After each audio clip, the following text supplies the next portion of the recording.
Hi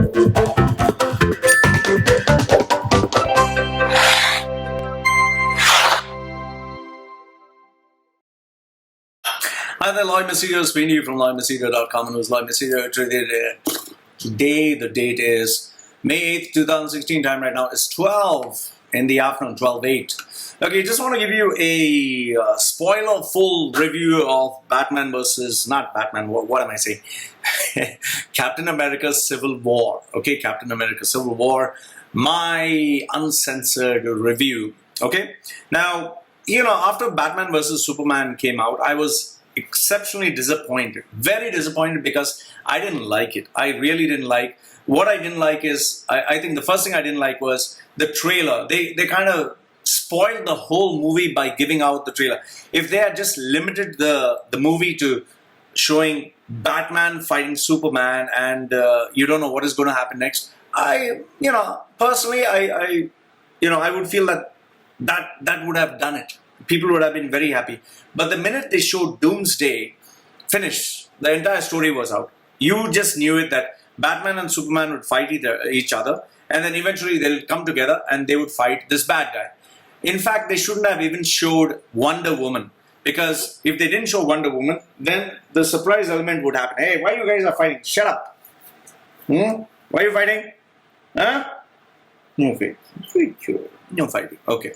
So this is what I didn't like. The second thing is the first half of the movie of Batman vs Superman was good. I'm not going too much into the review, but after that it was just everything was just CGI and fighting, and then there's so many loopholes in the story. Anyway, that was something else. I put in another review. So when the Civil War, the trailer came out, I was again disappointed, because what I thought is, they gave out the best parts of the movie in the trailer, which they did invariably. You remember Avengers Age of Ultron, where they exposed the Hulk versus the Hulkbuster Iron Man? So they gave the best part of the movie as a clip. The best part of the movie, which I didn't feel was necessary. Imagine if people went to watch the movie and then they were talking about it, it would have gone like, it would have created a frenzy. People would have been lining up. But what I think is, nowadays the studios are just interested in having these trailers where they give out the best parts of the movie, and then the people want to watch the movie, and obviously they want to open up big during the box office opening. All right.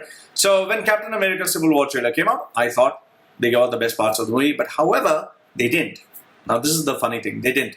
The movie itself is 147 minutes long, the longest ever Avengers kind of movie to date.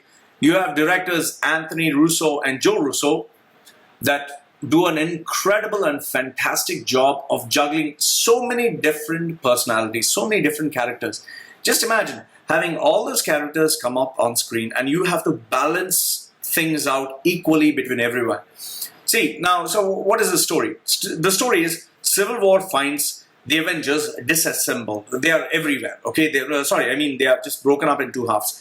The biggest problem is the culminating human lives, the losses which the planet is kind of experiencing, and it gives it a very realistic feel to it, because every time whenever they fight, there's so much of destruction of buildings, of property, and everything else. So in the real world, people would not keep quiet. People would be protesting. People would be angry at them, and that's the same same plot line that even Superman versus Batman took. It's like Batman versus Superman. It's like there's so much of loss, there's so many people dying, so obviously people would be angry. So now what has happened is, because of all these botched missions that they have, the world is demanding that the Avengers team be under a central body, that is the United Nations oversight, which was a Slovenia Accord or something like that. Yeah, I can't get the name. Okay. Now, the person most responsible for the destruction that happened, who got the biggest blunder, was Tony Stark. Now, Iron Man. Because of him, Ultron was created. And now, he's so traumatized by that. He believes that his powers should be checked. He decides to get rid of all his weapons, becomes a goody-goody guy, and tries investing in education and all that. However, Captain Rogers, who is Captain America, he, given his experience, that he has experienced what being under authoritarian rule can be, because of the politics, the personal agendas, he doesn't believe what Tony Stark is doing is right. Okay?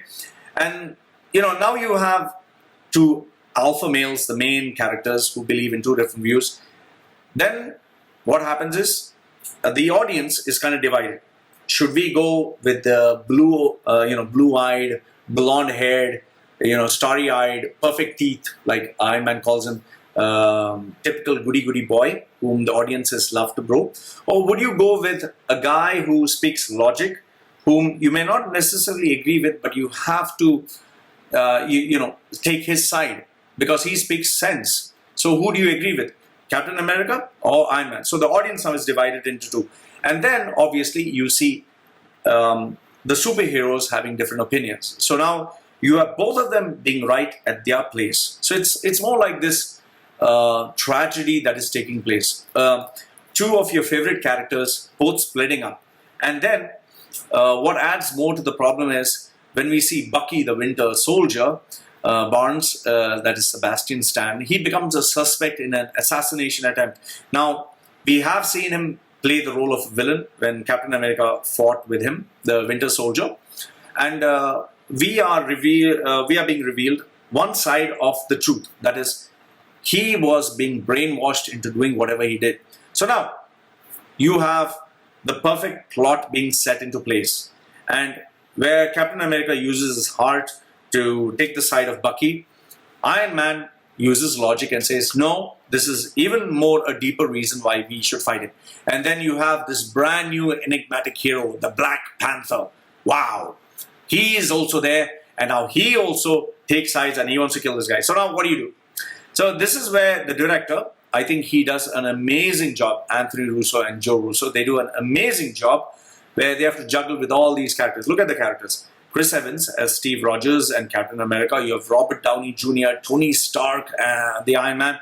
Now you have Scarlett Johansson, who is Natasha Romanoff, the Black Widow. Sebastian Stan, who's Bucky Barnes, the Winter Soldier. Anthony Mackie, Sam Wilson, who's Falcon. Don Cheadle, who is the James Rhodes, War Machine. Bad at names. Jeremy Renner, who is Chris Barton, Hawkeye. Chadwick Boseman, who is T'Challa, the Black Panther. Paul Beatty, who's the Vision, cool character. Elizabeth Olsen, who is Wanda Mia of Scarlet Witch. Paul Rudd, who is Scott Lang, Ant-Man. Then Emily Van Camp, who's Sharon Carter. Tom Holland, who's Peter Parker, Spider-Man. And Daniel Bruhl, who's Zemo. Okay, what makes this movie so magical is, I think, the seriousness, the evolution and the fullness of each character that is being shown so brilliantly.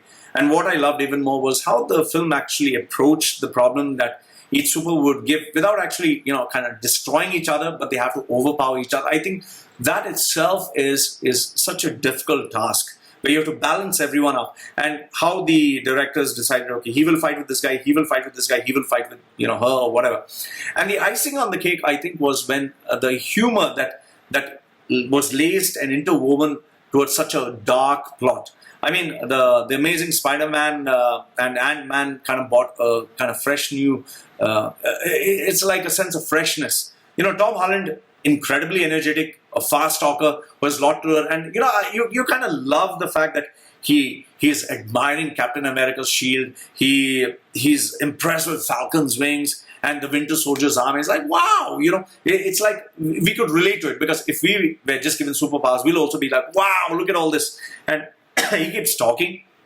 And then you have Paul Rudd, who's like also like so happy and impressed. Wow, all these wow, I'm glad to be part of the game. And he's also discovering his own powers. From being the tiny little Ant-Man, he becomes, you should say, he becomes this gigantic Ant-Man. Okay, whatever. So Chadwick Boseman as a Black Panther, I think, also did an amazing job, because he's driven by revenge, but he's also intelligent, he's agile. And the chase sequence, I thought, was absolutely, breathtaking. But obviously, the best was the fight that was there. It was truly world class. Okay, and even when you're talking about all these characters, I think you should not forget the main character. The main character was a villain. Just think, ask yourself. You have a villainous character. You have someone who is like an ordinary guy who has lost everything that he believes he should live for. And now he has to fight. He has to fight and take revenge. So how would you take revenge against someone who's so so powerful? So that is where, this cool, calm, composed, complicated persona, he uses his mind to achieve the villainous plot, which is simply, I think, mind-boggling. So when you add all these elements together, I think you have a fantastic movie. Absolutely fantastic. I really loved it. If you ask me, I would summarize by saying it's a perfect thriller. It was captivating, left me spellbound, edge of the seat kind of feeling. And I would say that this is by far the year's best blockbuster this summer. If you, for the rating, I don't know if you'd be surprised, but I give it a perfect 10 out of 10. I love this movie. Captain America Civil War nailed it. And if you ask me, you must go and watch it. You would love it. So Loy from LoyMachedo.com, and who's LoyMachedo.com, giving you his review for Captain America, the Civil War. Brilliant movie, must watch. Go watch it. You'll love it. And watch it again. Sorry, I give you all the spoilers. So anyway, hope you loved it. This is my review for the movie. Goodbye for now.